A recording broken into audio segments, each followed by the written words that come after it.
Hello and welcome to episode 12 of Always a Patriot, the John Jay Soccer Podcast. I'm Brendan Horton, joined as always by Coach Robert Seipp. How are you, Coach? Doing well, Coach. How you doing? I'm doing great, man. We had a really good week this week. I'm wearing my Zach Rabati NIL Stockade FC shirt. I'm looking forward to a good weekend here. I'm great, man. I'm great. Yeah, it was great to talk to Zach last week, and I absolutely love the shirt. And yeah, the weather's been beautiful, right? So yeah, hopefully it's going to be a nice weekend. And the weather's beautiful right now. So, but we decided to do the podcast in the afternoon instead of in the evening. That's all right. More time to get things done. And we've been getting our beautiful sunsets over at John Jay now. It's been nice. I know we talked about it previously. It's been nice to not have to do games. It's been nice to just be able to do training sessions. I know a month or two ago I talked about preferring that, but it's been a nice change of pace.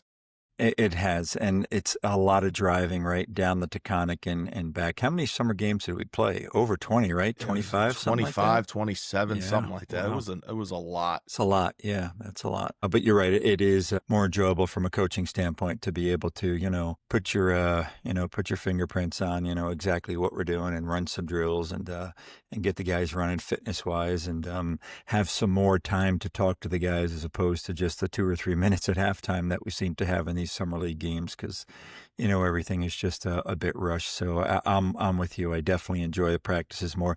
And the kids still get to play, right? I mean, we still let them, play a little bit at the end of the session, but it's nice to run them through some drills. And, we did some things this week that I thought were awesome, sort of setting up, some of the stuff that we want to do in the fall, with like our forward shooting and with, our backs swinging the ball out of the back and our middies and our outside middies getting down the flank. So I thought we had a good week of practice. Yeah, me too. And it's nice that at this time of year, you don't feel that time crunch. Like in September, October, we get a practice session, but we still have a match tomorrow. So you don't always get to get everything you want into that one session. So it's just nice to, like you said, have the time to take and really take our time and break things down because there's no, time crunch that we feel yet. This is like bonus time before the season. Yeah, it's very true. I think we split with the girls once this week, right? Because they had come during our time, I think, because of the heat. Last week, I think they had come a couple times because maybe because of the heat or because they were running camp. I think a camp, yeah. But it's okay, right? It's like, yeah, okay. Now we can't get exactly what we wanted to get accomplished, but like you say, like we've got time. So it's nice to be a little bit more relaxed and just get done whatever you can get done. And I view it all as, extra stuff, so that once the season rolls around, we can sort of hit the ground running and it'll just be a little bit smoother for us. Yeah, me too. Like you were saying with the playing to our target players and swinging the ball around, instead of having that be something we're introducing once we're in the season, all the players will already be familiar with it when we're doing it daily or in pregame and stuff like that. So it's really good to get some of the learning curve out of the way now. Yeah. And we had done some of the 1v1 stuff and some of the 1v1 defending that we had, really complained about during the summer league games.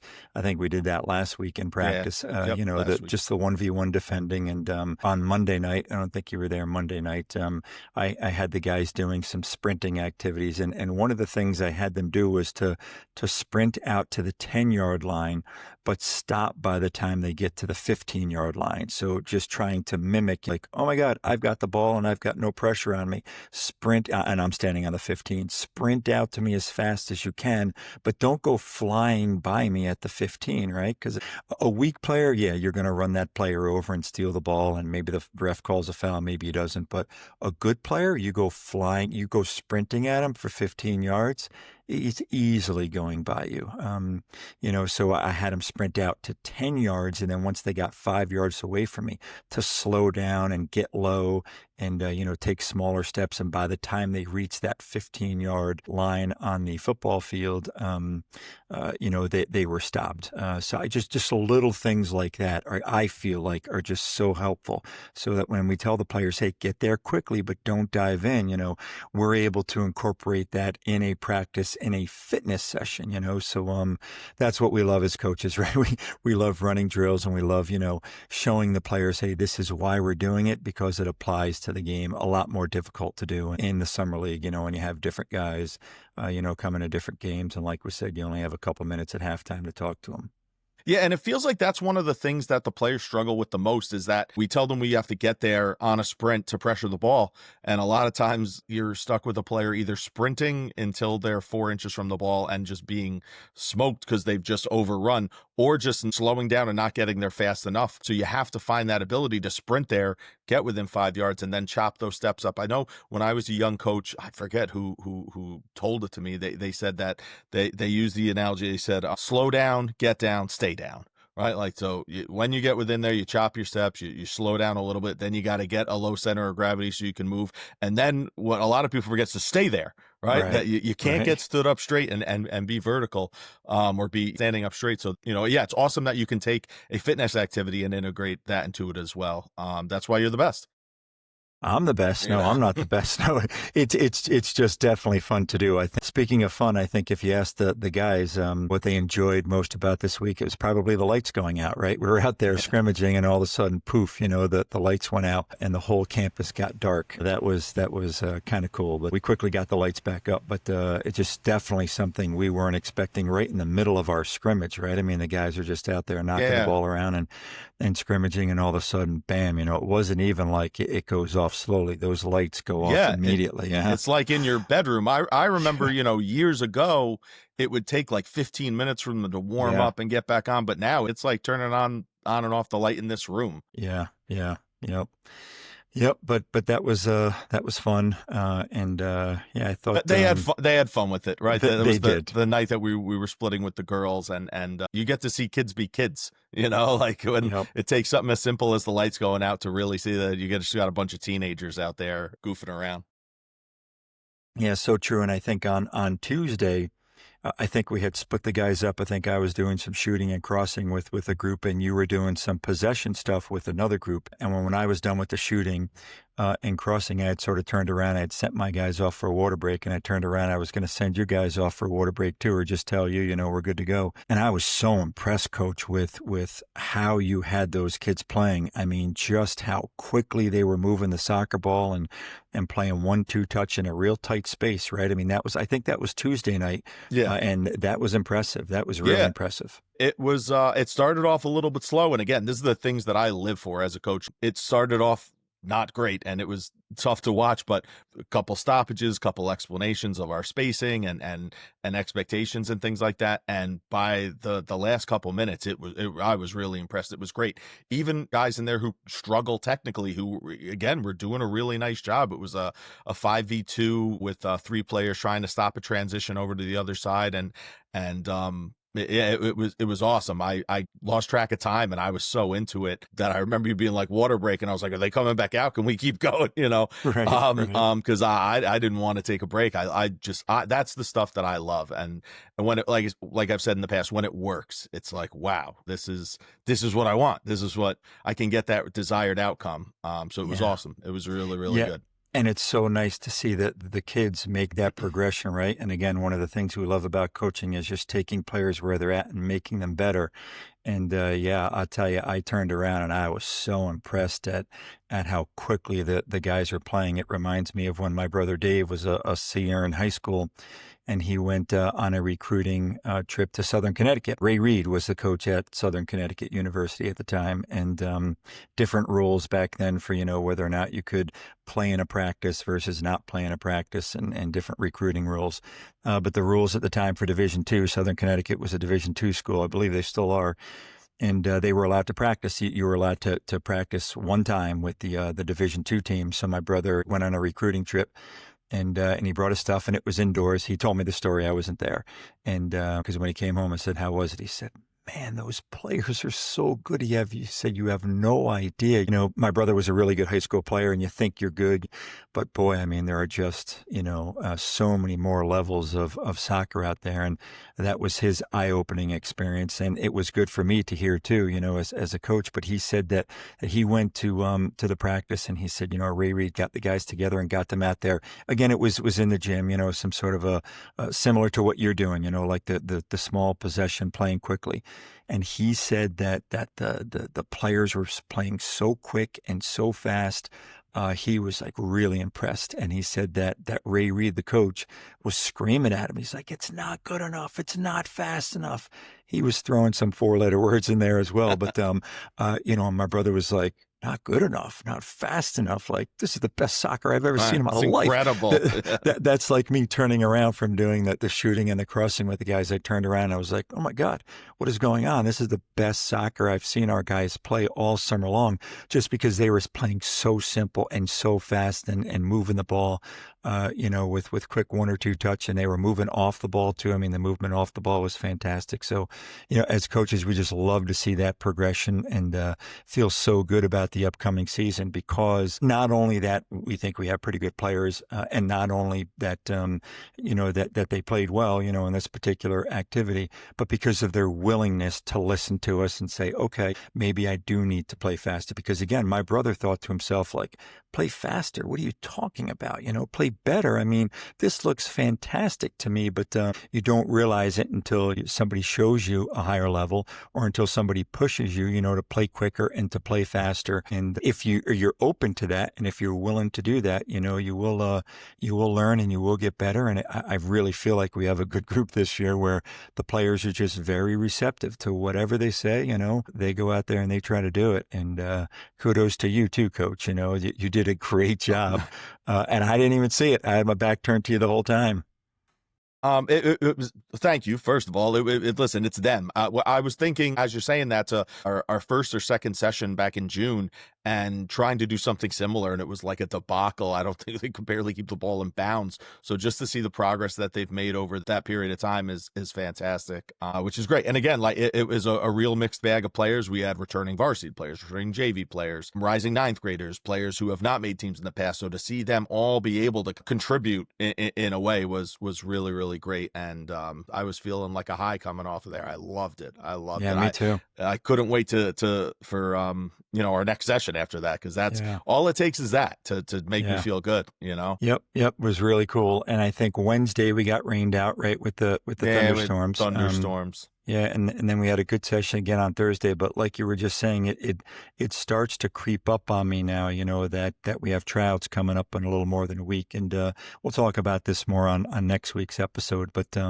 for us as coaches, and I'm sure for the players too, we were both players too, so we went through tryouts. It's just, heartbreaking and excruciating, and just so difficult to select that team. As a young coach, visions of being a professional soccer coach. I mean, I went through the national coaching school program and really wanted to coach at a high level, but it is just so tough, because winning, the importance of winning is just amplified, at the college level, and then obviously at the professional level. And I remember just thinking to myself, you know what, I love coaching. I just want to go to a high school, where they just give me a team and I could just coach those players and make those players better.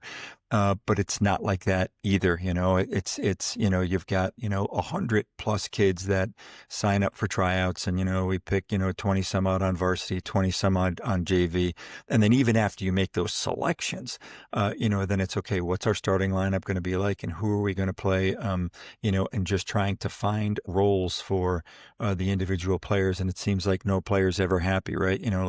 Oh, I'm going to be a sub. I don't want to be a sub. I want to be a starter. Oh, I'm not going to play. Well, I want to get 5 or 10 minutes. Or, oh, I'm starting, but I'm starting at outside mid. I want to start at center mid.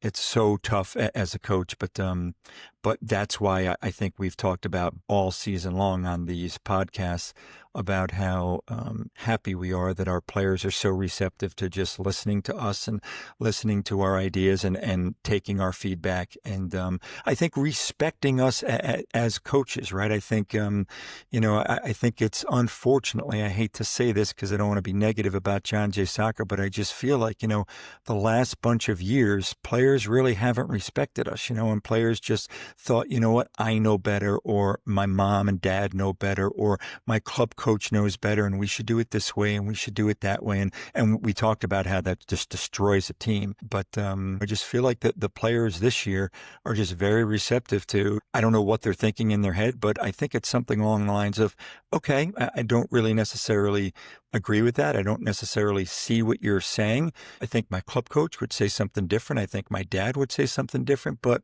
hey, I'm here at John Jay. You're the John Jay soccer coach. You're telling me to do this. I'll do it to the best of my ability.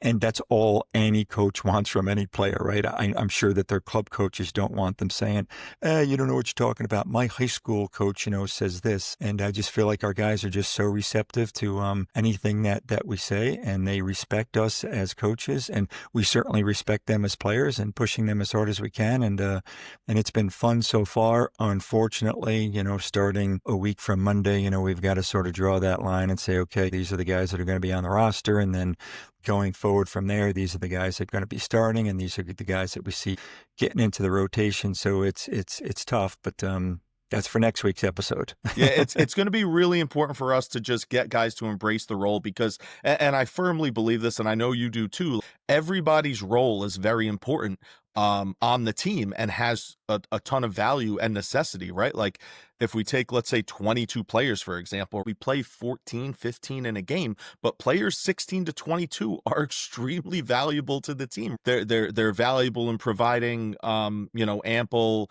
competition every day in training, in being available if someone gets injured, in watching from the sideline to see what's going on if they get the opportunity to go into the game. And it's just getting guys to embrace that is your role. That is going to be critical for us and very important for our success. And I do think that we'll have a much easier time this year for all those reasons that you listed. Like, I do think that there's a healthy level of respect and delineation in that we are running the show and we know what we're doing. And even if we don't, what we want is the way that things are going to go. And it's going to be for the benefit of everyone. I've made jokes about the players playing FIFA and stuff like that. I mean, I remember being a teenager and playing FIFA and thinking I knew so much. I remember being 20 years old and starting getting my coaching licenses and thinking I knew everything then. And I really didn't. But like you said, a lot of that's for next week. But I just a quick story about when I was a young coach about the tryout process. So I was 20 years old when I started coaching as an assistant coach at Guilderland, and I was like ruthless. Guys would come, and I remember being in our head coach was Mike Canali, being in his ear and being like, "This, you got to cut this guy," and being just very black and white about it, very very kind of callous and black and white and objective about it, and not really thinking much beyond about the people. And then I moved back down from the Capital District, and I took the head coaching job at Walter Panis, and I just figured I was going to be the same. Like, that was how I dealt with tryouts in the past. That was very ho-hum. And I remembered the night not being able to sleep and calling my dad and being like, I'm in shambles here, and I'm not the one getting cut, like I no one should feel bad for me. Like, I'm the one delivering the bad news. But it was such a change. And for me, I think it was a definite change for the better, that there's so much more than just making the team, and everyone should know that those are considerations that we take, and we put a lot of thought into team selection and team dynamic and things like that. It's not something that we just do on a whim, or we have a ton of conversations with ourselves, with Coach Axelson, with Coach Fulton, and it's a huge undertaking, because we understand what's at stake and what it feels like to not make a team, or to be player number 22 on a team, or things like that. Yeah, it's you're right. Nobody should feel bad for us. So let's say that for starters. But it really is agonizing. I mean, we care about these kids. We get to know these kids.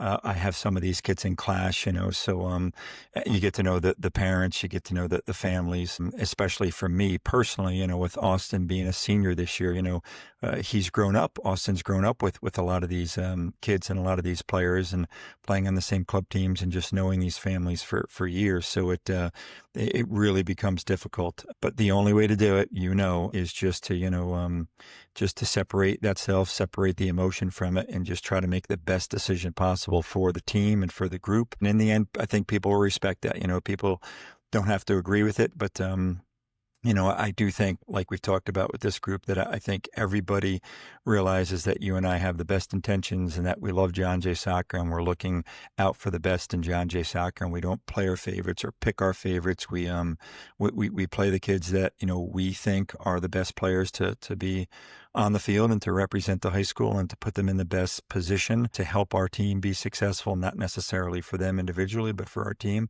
And then, like you say, even if you're not starting or even if you're not in that rotation, you are still incredibly valuable to the team. I mean, we can't scrimmage if we don't have some extra players.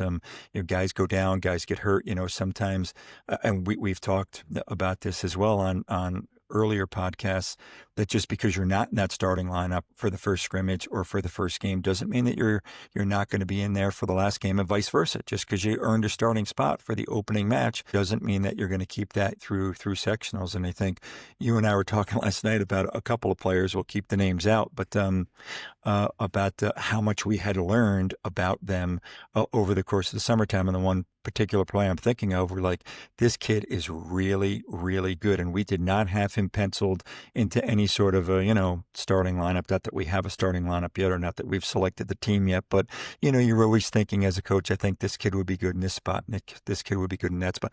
And the one particular kid that I'm thinking of, we did not have him in the starting lineup, and he is just impressed over and over and over again.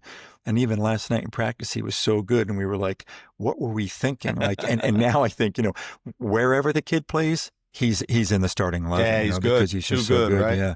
And that's what we just do for all players, So, and I just say that example because that kid at the beginning of the summer was not really in our plans as being a big contributor or a starter on the team, but based upon how he has played, boy, we have done a complete 180. And we were kind of joking with ourselves, like, we're idiots. How did we not see that before? But that is the progress. That's the process. And maybe it's us that we didn't see it. Maybe it's that particular kid that really wasn't showing it. And maybe that kid matured. Maybe that kid got fitter. Maybe that kid was working, harder over the summertime, and maybe his game has just progressed. Who knows? Who really cares? But, as coaches, that's what we're looking for, as we, embark upon this tryout process. And it's tough tryouts, right? I mean, it's just really 4 sessions, right? 2 sessions on Monday, 2 sessions on Tuesday. And, and then at that point, we pretty much select the team and then go from there, and then we don't have much time. We have less than a week, before our first scrimmage. So, to get the team organized and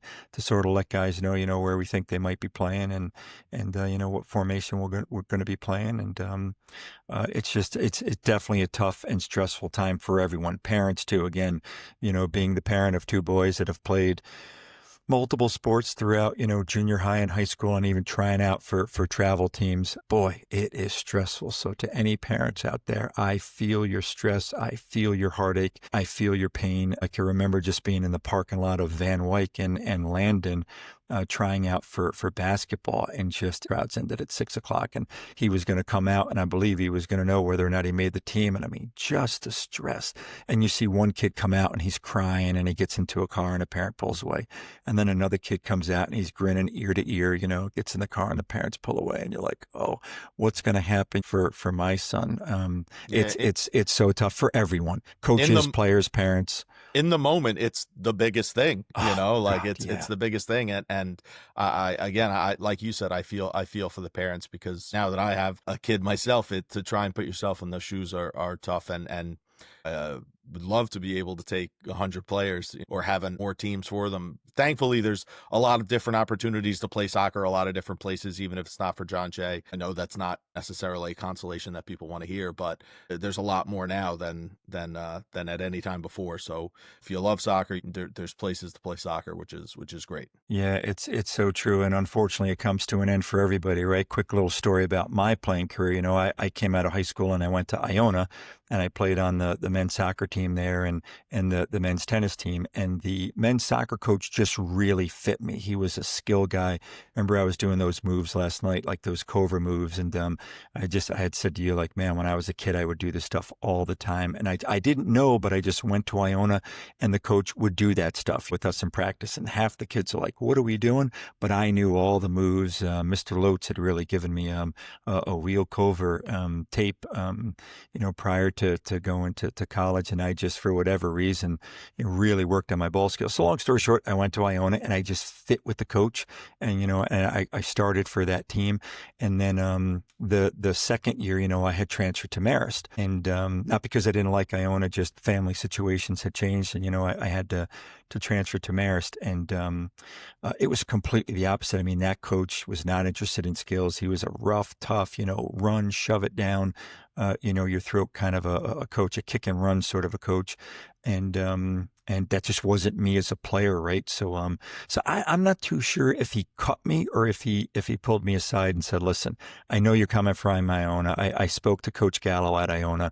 I know he says you're good. I don't see it, So I don't know if he said, you're cut, get the heck out of here, or you're not playing, But it was over, I mean, and I was devastated. I mean, I was just absolutely devastated because Iona and Marist were, fairly as they are today, very similar. Conference rivals. Yeah. So I was not expecting that to happen, but it's the best thing that ever could have happened to me, in my opinion, because I sort of got cut from that Marist team. And I remember being at my parents' house and just down and out. And my dad said to me, he said, you know what, a player on your brother Dave's team, his sister's playing tennis at Lord's and they need a tennis coach. Why don't you apply for that? And I'm like, tennis coach? What are you talking? I don't want to coach. I mean, I want to play, like my soccer playing career is over, Dad. Like I'm devastated, but it's the best thing that ever could happen to me because I never thought about teaching. I never thought about coaching.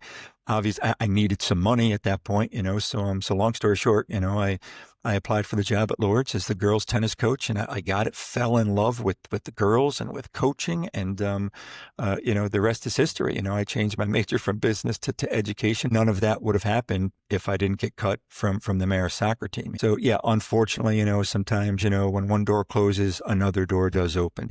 Sometimes guys don't make our team. They could run cross country. They could play on the football team. Boys volleyball.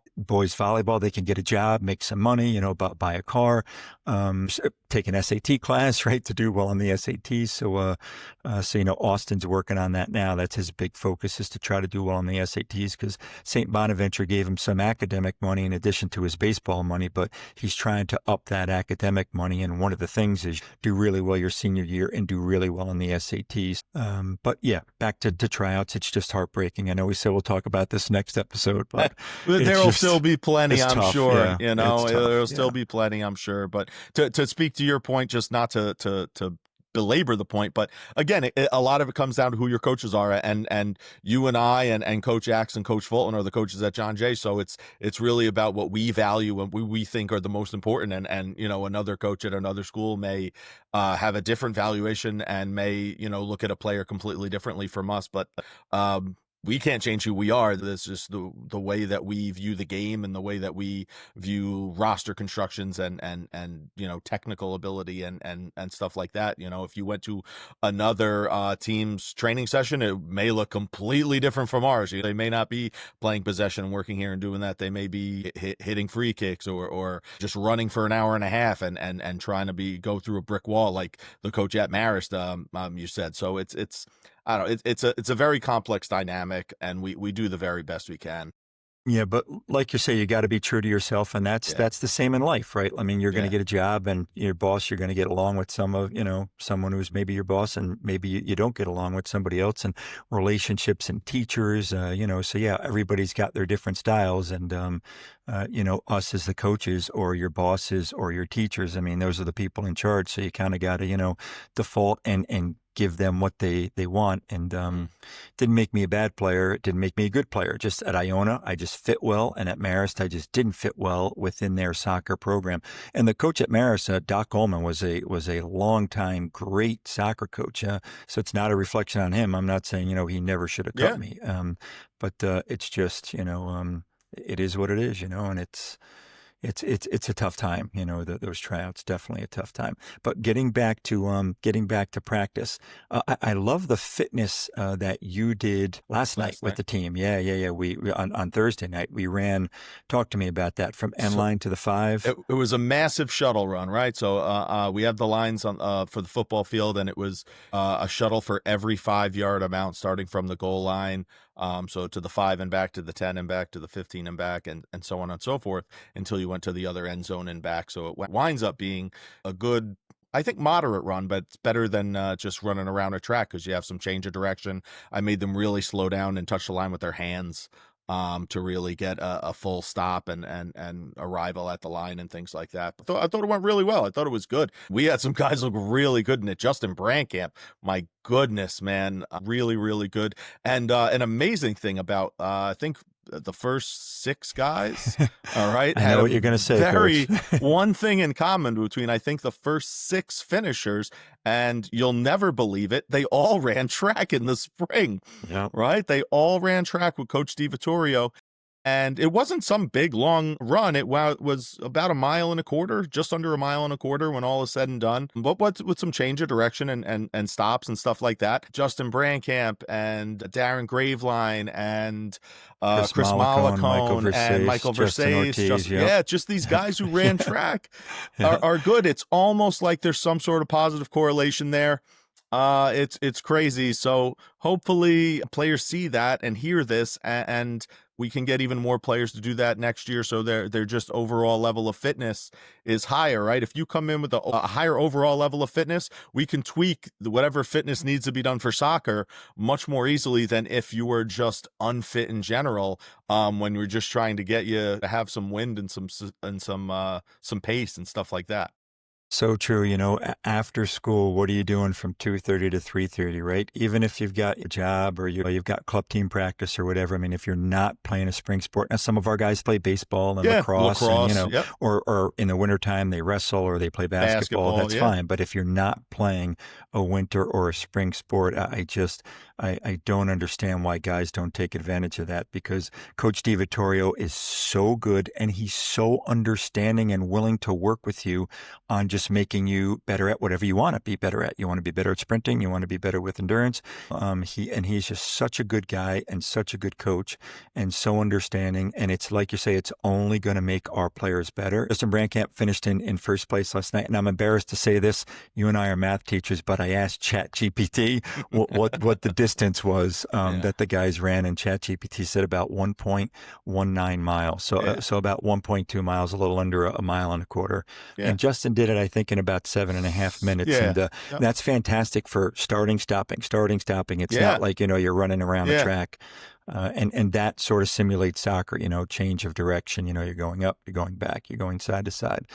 So that was cool. And the guys that finished up front, Justin and Chris Malacone and Michael Versace and Justin Ortiz and Darren and all those guys, worked hard, but so did everybody else, right? Even the players that came in at the end, they really worked hard. So again, just it goes along the theme of, we've just got a really good group this year of kids that are really willing to work hard for us. Really, really happy with the effort from everyone, for sure. It wound up being really good. Again, things like that are fantastic, right? Where guys are coming even though they know they're going to have to work hard, and they're not coming to play glorified pickup like it's been in some years past. And we've still got guys showing up every day to work hard, to try and get better. And we're seeing those results. It's just, what more can you ask for as a coach than that, right? Like, it's the reason we do it. So true. How about a shout out to Justin Ortiz? You know what I'm going to say with Justin Ortiz? He was at a tryout last night, right? And then he came to our session late.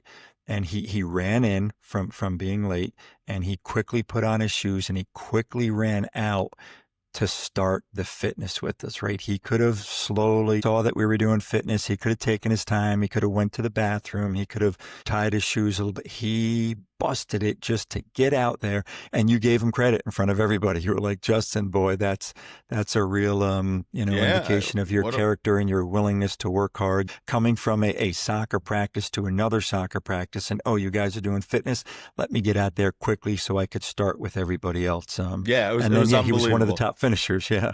Yeah, and I said that it speaks to his character. He's such a great kid because so many players would take their time, and like you said, and it'd be half over, and all right, I'll wait, but he hustled and got out there on the line so he could go with everyone, and it's just, listen, that's why he's one of our top guys. That's why he's one of the best players in the program, right?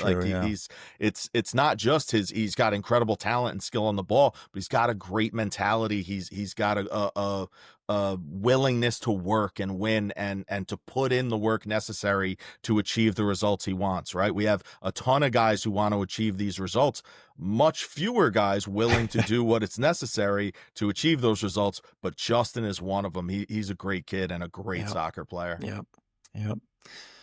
All right. Well, good talking to you, Coach. Good reviewing the week's worth of practice, and look forward to one more week of practice, and then not looking forward to tryouts, but I am looking forward to the season getting started and to see what we can do this year.